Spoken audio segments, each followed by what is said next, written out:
Okay, here's another basic tutorial for a song. It's an old Rod Stewart and Faces song called Stay With Me.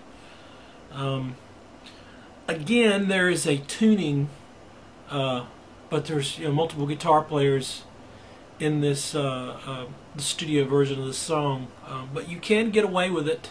It's one of those songs that there's a lot of stuff going on guitar-wise, a lot of riffs and little slides and runs, but you can get away with a basic version, which I've kind of not really transposed, but got the basis of the song and doing it in standard A440 tuning. You can look up the video. I forget the guy's name on YouTube, but he's got the tuning and everything for it to get it exactly like Ronnie Wood did it. Basically, you're going to be playing it in E, this first part. It's just a little hammer on here, and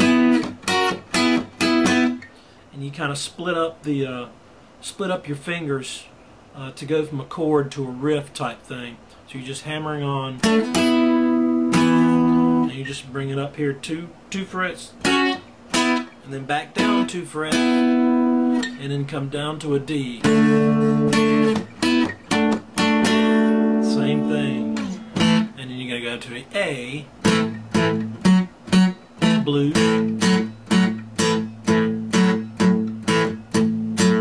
and then it does that like I don't know, 3 or 4 times, and then you kick it up. The drummer comes in and speeds the whole thing up, and then it gives it. And you can probably the same thing back.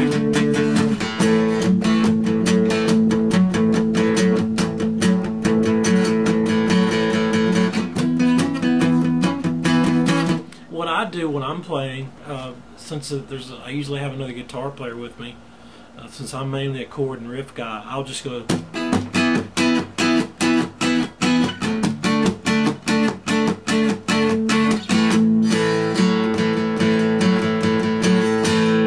just to give it a little extra thickness, while the other guitar player's doing all the runs. And there's several little note runs in there too, which I'm not going to go through. They're keyboard runs. They need to be there if you want the song to sound right, but you would have to really sit down and work with that. This is just a basic tutorial on the chords of the song. So that's the one little part, and then you've got this other part here where you're coming off a B, and you go up to a D, and you go back to the A.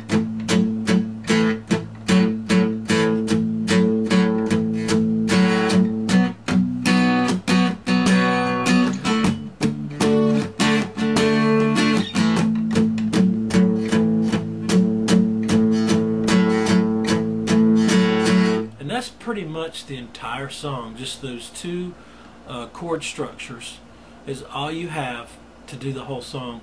I mean, like I said before, there's a lot of fills. There's a lot of guitar riffage going on, and a lot of little fill things. Your basic blues rock type stuff, late 60s, early 70s blues rock type stuff.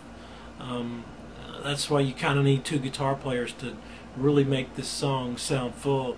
I've played it a couple of times out in front of crowds on a band with just me and a bass player and a drummer, me singing and playing the guitar, and a bass player coming along and a drummer behind me. I had a really good bass player behind me and a fairly good drummer, but I just played that simple part to it, and we just jammed it out, and it sounded pretty good. The people loved it, but to make it sound full and rich, and to have all the little innuendos in there, you should probably have one guy playing this basic rhythm part I just showed you, and another guy on a slide throwing a lot of fills in.